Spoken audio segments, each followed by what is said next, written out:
할렐루야. 하나님을 예배하는 저와 여러분들에게 하나님의 크신 은혜와 하나님의 크신 사랑과 하나님의 크신 능력과 크신 축복이 함께하기를 주님의 이름으로 축원합니다. 주님의 이름으로 축원합니다. 아멘. 오늘은요, 마태복음 13장 18절부터 23절까지에 있는 말씀으로 씨 뿌리는 비유를 들으라 라는 제목으로 함께 말씀을 나누려고 합니다. 지난 한 주간에요, 중동에 전쟁이 일어났습니다. 이스라엘과 팔레스타인의 전쟁인데요. 이 전쟁이 한 번의 부딪힘으로 끝나지 않고 지금 전면전으로 치닫는 상황입니다. 그냥 나라와 나라의 싸움이 아니죠. 이건 종교 전쟁입니다. 유대교와 이슬람의 전쟁입니다. 그들은 각자 자신의 나라 영토를 지키는 것이 각자가 섬기고 있는 신의 나라를 지킨다는 생각으로 희생을 불사하고 전쟁을 치르고 있기 때문에 자꾸 사상자가 나오는 것입니다. 예수님 당시에도 지금과 같은 생각이 있었습니다.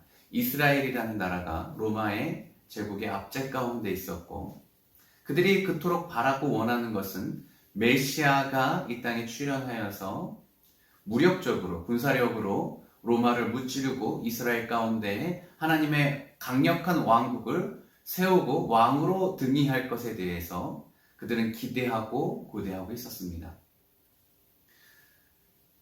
그들이 꿈꾸는 하나님 나라의 방식이 바로 정치적이고 군사적인 그런 방식이었습니다. 그런데 오늘 하나님께서는 그런 방식이 아닌 하나님 나라는 말씀의 씨 뿌림이라는 방법을 통하여서 임할 것이다라고 오늘 말씀을 통해서 말씀하고 계시는 것이죠.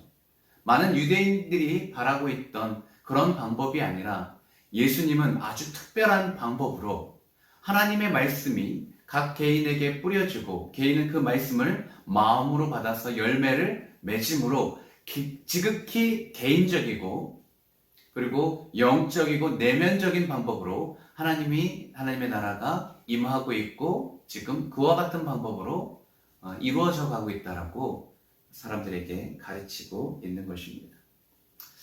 우리가 하나님의 나라에 대해서 얼마나 알고 있습니까? 하나님은 우리의 무지를 아시고 비유로 하나님의 나라에 대해서 설명하고 있습니다. 오늘 본문은 마태복음 13장입니다. 마태복음은 하나님 나라에 대하여 비유로 설명한 것으로 가득 차여 있습니다. 총 7개의 비유를 통하여서 하나님의 나라에 대해서 예수님께서 설명하고 있는데 오늘 본문은 첫 번째 비유에 속해 있습니다. 예수님께서 말씀하시죠. 하나님, 씨 뿌리는 비유를 들으라. 씨 뿌리는 비유입니다.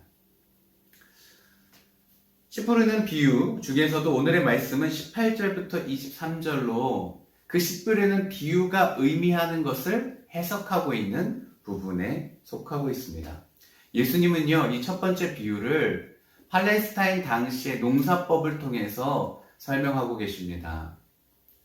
씨를 뿌리는 자가 있고 씨를 뿌렸는데 그 뿌리는 밭의 종류가 총 4가지다. 첫 번째는 길가, 두 번째는 돌밭, 세 번째는 가시덤불, 네 번째는 좋은 밭에 그 씨가 뿌려졌는데 첫 번째부터 세 번째는 열매를 맺지 못하고 맨 마지막에 좋은 밭에 뿌려진 씨가 자라서 열매를 맺었는데 그 열매가 100배, 60배, 30배라는 말씀입니다.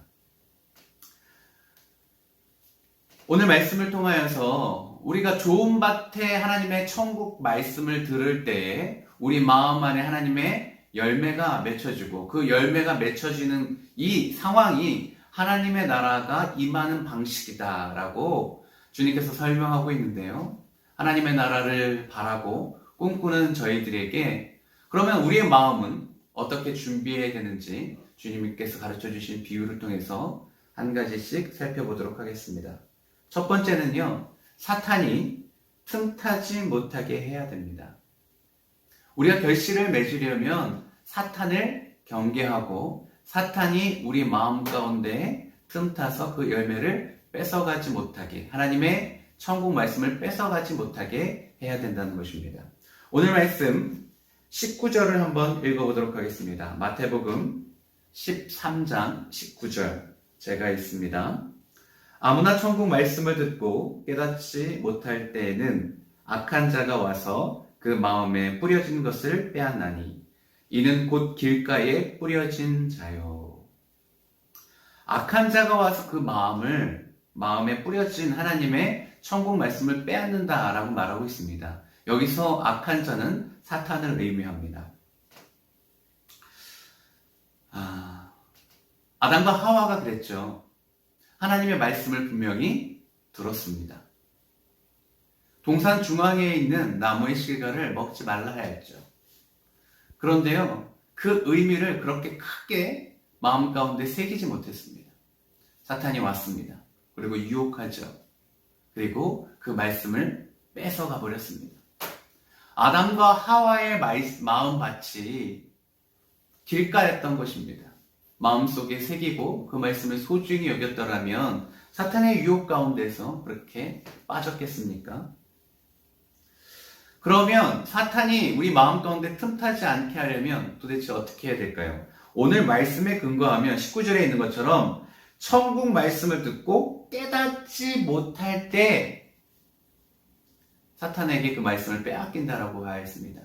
사랑하는 성도님, 우리가 하나님의 말씀을 듣고 깨닫는 것은 매우 중요합니다. 사탄으로부터 우리를 지키는 방법인 것이죠. 전에 교회 다닐 때 호주에서 사역했을 때예요. 그 교회를 섬기고 있었었는데 찬양단 집사님이 예배 때마다 그것도 찬양단 맨 앞에 앉으셔서 너무 조시는 거예요. 그리고 그 찬양단 위치가 이렇게 회중석과 마주보고 있어서 너무 눈에 잘 띄는 자리였습니다. 그 모습을 보면서 마음이 힘들더라고요. 왜 저 집사님은 거의 매주같이 저렇게 주일날 오셔서 조실까? 나중에 시간이 지나서 그 집사님을 알게 되었고 친하게 되었습니다. 근데 집사님이 호주와 한국의 여행사를 동시에 이렇게 운영하시는 분이었어요. 그래서 한국에 들어갈 일도 많았고 호주에 이렇게 왔다 갔다 하면서 일을 하셨습니다. 그런데 주로 한국에 있다가 호주 시드니로 이렇게 들어오는 시간이 한국에서 밤 비행기를 타가지고 주일을 지키기 위해서 성가대 그 일을 감당하기 위해서 주일날 아침에 시드니에 도착해서 예배 드리러 오는 거예요. 그래서 조시는 거죠. 그 사실을 알고 나니까 그 집사님을 제가 좀 마음에 안 들어 했던 그 마음이 오히려 죄송한 마음이 들더라고요. 그리고 그 다음부터는 교회에서 조시더라도 그 모습이 얼마나 귀한지요.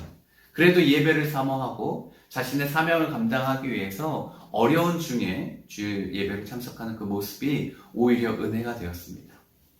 그런데요, 그것은 제가 그 집사님을 바라보는 시각이 그래야 되는 거고요. 그 본인 입장에서는 그럼에도 불구하고 하나님의 말씀을 듣고 그 말씀을 깨달기 위해서 최선을 다해야 되는 것이 필요합니다. 왜냐고요? 오늘 말씀처럼 사단에게 그 말씀을 빼앗기지 않기 위해서죠. 사랑하는 성도님, 주의를 조심하면 안 됩니다. 집중해서 하나님의 말씀을 듣고 깨닫기 위해서 우리가 자신이 갖고 있는 최고의 지력을 사용해야 됩니다. 지혜가 없으면 하나님께 지혜를 구하셔서 하나님의 말씀을 깨닫도록 그렇게 도움을 청해야 되는 것이죠. 하나님의 말씀이 깨달아지는 역사가 있기를 주님의 이름으로 축복합니다. 두 번째, 결실을 맺으려면요, 내적인 유혹을 이겨내야 됩니다. 오늘 말씀 20절, 21절 한번 읽어보도록 하겠습니다. 돌밭에 뿌려졌다는 것은 말씀을 듣고 즉시 기쁨으로 받되 그 속에 뿌리가 없어 잠시 견디다가 말씀으로 말미암아 환난이나 박해가 일어날 때에는 곧 넘어지는 자요. 하나님의 말씀은 능력이십니다. 아멘이십니까? 하나님의 말씀은 능력이고 그리고 우리의 기쁨이고 승리입니다. 그런데 오늘 본문을 보면 말씀으로 말미암아 환난과 박해가 일어났다라고 말합니다. 말씀은 기쁨이고 승리이며 능력인데 그 말씀을 듣고 행하려고 하다 보니 전에 없었던 환난과 박해가 생긴다는 것입니다. 그런데 이 환난과 박해, 외부적인 이 요소, 시험을 이기려면 믿음이 있어야 되는데 그 말씀이 그 마음밭에 깊이 뿌리를 내려서 그 시련을 이겨야 되는데 뿌리를 내리지 못하는 것입니다. 이것이 돌밭에 하나님의 말씀이 떨어졌을 경우를 의미합니다. 세례요한 당시 헤롯이라는 자가 왕이었습니다. 근데 그가 세례요한의 말씀을 들으면 두려워하였습니다. 그를 보호하였습니다. 때로는 크게 번민하면서도 달갑게 여겼습니다. 그럼에도 불구하고 세례요한을 죽이죠. 왜 그렇습니까? 사람들의 시선을 의식했기 때문에 그렇습니다. 하나님의 말씀을 선지자로부터 들었지만 그 말씀을 들을 때에는 두렵기도 하고 달게 느껴지기도 했지만 결국은 사람들의 시선 때문에 그 외적인 요소를 이기지 못하고 결국 하나님의 말씀을 저버리고 하나님의 종을, 선지자를 죽이는 큰 죄를 범하게 됩니다. 우리는요, 감정을 넘어서 의지적으로 하나님의 말씀을 때로는 받아야 됩니다. 하나님의 말씀을 받을 때 아멘으로 화답하며 그 말씀을 깊이 신비에 새기는 역사가 있기를 주님의 이름으로 축복합니다. 세 번째, 결실을 맺으려면요, 외적인 유혹을 물리쳐야 합니다. 22절 한 절 읽어봅니다. 가시떨기에 뿌려졌다는 것은 말씀을 들으나 세상의 염려와 재물의 유혹에 말씀이 막혀 결실하지 못하는 자요.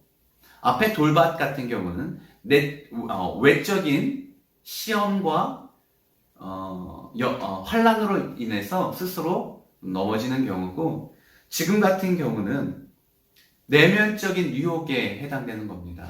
염려가 생기기도 하고 또는 재물의 유혹으로 인하여서 하나님의 말씀이 성장하지 못하게 되는 것이죠. 가치밭에 떨어졌습니다. 하나님의 말씀을 들었습니다. 그리고 성장합니다. 뿌리도 내렸어요. 근데 가시가 위에 있어서, 가시떨기가 위에 있어서 더 이상 자라지 못하고 열매를 맺지 못하는 겁니다. 믿음 생활을 하다 보니 시험도 때로는 이겼는데 내 마음속 깊은 곳에 이 세상을 살아가는데 그래도 세상과 탈피하면서 살아가야지 하는 염려가 있는 것이죠. 그리고 세상이 내가 너에게 성공과 재물을 허락해 줄게 라고 유혹했을 때 그것을 넘지 못하는 겁니다. 사도 바울 얼마나 탁월한 자입니까? 하나님의 말씀을 붙들고 온 세상으로 나아간 자입니다. 그가 유럽을 변화시킨 자입니다. 총독 앞에 그가 서게 되죠. 그리고 하나님의 말씀을 전합니다. 그의 부인과 함께 벨릭스라는 그 당시 로마 총독이 사도 바울로부터 하나님의 말씀을 듣습니다. 사도 바울이 강론할 때 두려워 떨기도 합니다. 그런데요, 그 반대편 마음 한편에는 사도 바울을 자신이 세울 때마다 그가 나에게 돈을 주지 않을까라는 생각을 하게 됩니다. 그리고 유대인들의 환심을 사기 위해서 결국 그를 감옥에 가두게 됩니다. 사도 바울이 얼마나 위대한 선지자였고 그 다음에 선교사이며 스승이었습니까? 당대, 아니 역사적으로 가장 최고의 교사로부터 2년 가까이 하나님의 말씀을 배우지만 결국 그 마음에 돈의 욕심 때문에, 사람들의 시선 때문에 열매를 맺지 못하고 구원에 이르지 못하는 안타까운 현실을 맞이하게 됩니다. 우리 각자가 부족한 부분이 있습니다. 특히 자주 넘어지는 약점이 있죠. 그 부분을 늘 기억하시고 의도적으로 내려놓기를 하나님 앞에 기도 제목을 내놓고 기도하며 훈련해야 합니다. 맨 마지막 밭은요, 좋은 땅이라고 말하고 있습니다. 천국 복음이 좋은 땅에 뿌려졌을 때 그것이 결실하여서 100배, 또 어떤 것은 60배, 또 어떤 것은 30배의 결실을 맺는다는 것입니다. 하나님의 말씀을 깨닫게 되면 이렇게 놀라운 역사를 이루게 됩니다. 하나님의 말씀을 깨닫는다는 것은 그냥 지적으로 아는 것을 넘어서 경험적으로 그 말씀을 체득하고 그 말씀이 힘이 되어서 어떤 외부적인 환란이나 내적인 유혹을 이겨낼 수 있는 탁월한 삶의 태도를 지니게 되는 것이죠. 마르다와 마리아 여인 자매였습니다. 예수님이 그녀의 집에 방문하셨습니다. 마르다는요, 예수님을 대접하기 위해서 일로 바빴습니다. 그런데 마리아는 예수님 발치에 앉아서 예수님의 말씀만을 듣는 거예요. 그 모습을 보면서 마르다가 너무 답답했습니다. 그리고 예수님에게 하소연을 하죠. 예수님, 제가 이렇게 바쁜데 마리아에게 명하셔서 좀 저를 도와주게 하세요 라고 말씀을 드렸더니 예수님은 그녀는 좋은 것을 택하였기 때문에 자신이 받은 것을 빼앗기지 않겠다라고 말씀하시면서 오히려 마리아를 칭찬합니다.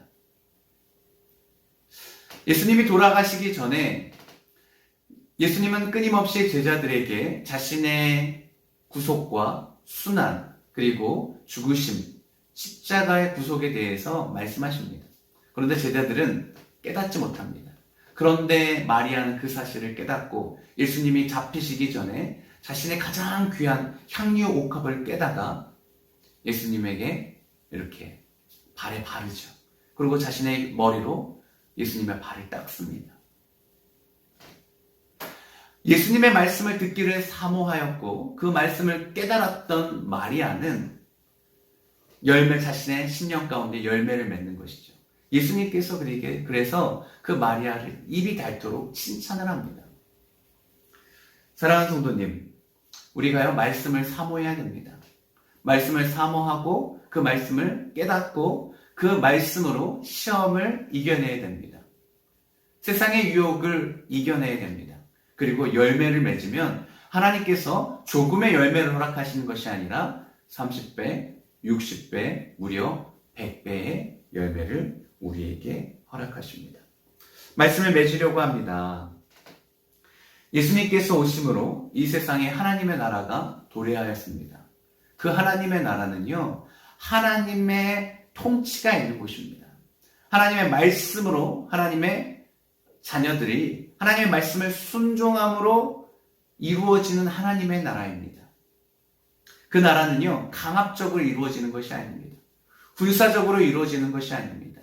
스스로 자발적으로 하나님의 말씀을 듣고 순종할 때 우리의 심령 가운데 임하는 하나님의 영적인 나라입니다. 그 하나님의 나라를 누리는 자에게 놀라운 구원의 역사가 있고 천국의 아름다운 잔치가 배설되게 되어집니다. 한 사람을 소개하고자 합니다. 시인이면서 찬송 작사가인 환희 제인 크로스비라는 사람입니다. 1820년에 태어나서 95세에 이르기로 굉장히 장수하시다가 돌아가셨습니다.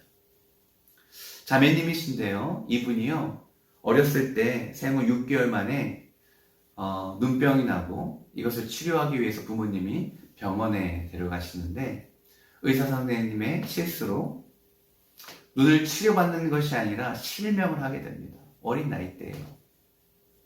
그가 30세가 되었을 때 교회 집회에 참석하게 되는데 그 집회에서 예수님을 인격적으로 만나게 됩니다. 그 집회에서 찬송을 듣는데요. 웬 말인가 날 위하여 주 돌아가셨나. 이 찬송을 듣는데요. 날 위해서 돌아가신 예수 그리스도의 그 사랑이 마음속에 확 와닿는 거예요. 예수님의 죽으심과 그의 부활이 인격적으로 믿어져서 남겨진 인생을 하나님 앞에 드리기로 고백합니다. 그 찬송의 가사처럼 이 몸밖에 바칠 것 없어 이 몸 드립니다라고 고백을 하고 자신에게 그 시를 쓰는 은사가 있다는 것을 알게 되고 하나님을 찬송하는 시를 쓰게 됩니다. 무려 900편이 아니라 9,000편의 시를 씁니다. 그리고 그 시는 노래에 붙여져서 또 노래의 가사가 되어지기도 합니다.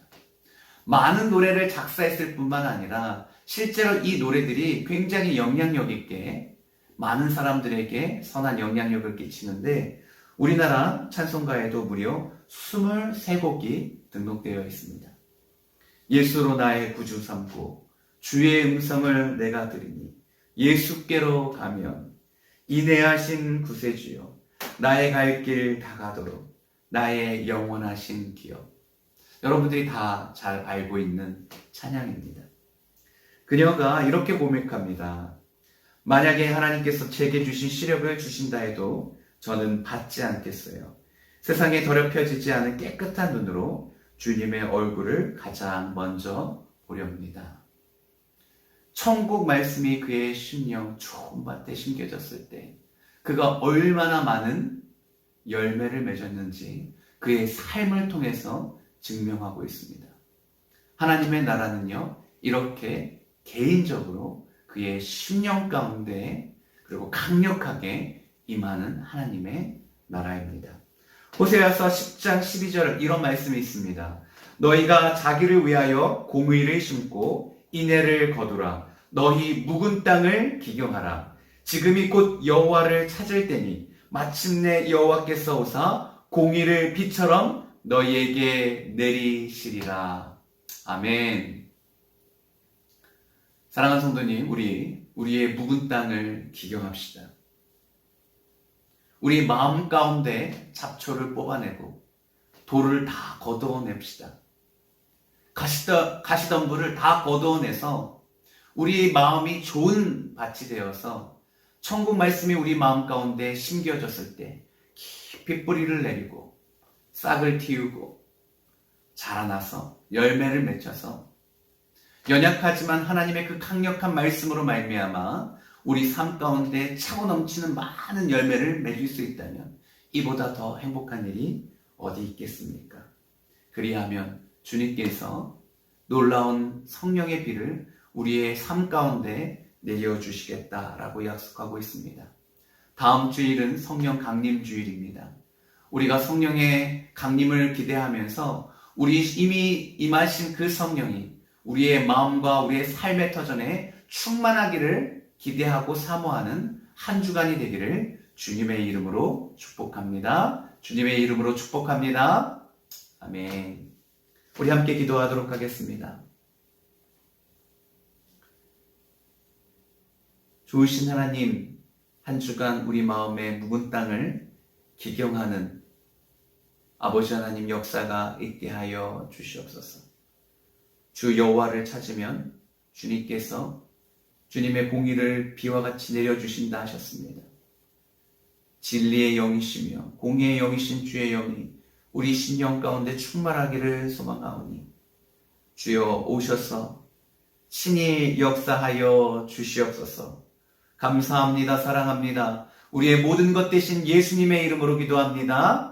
아멘.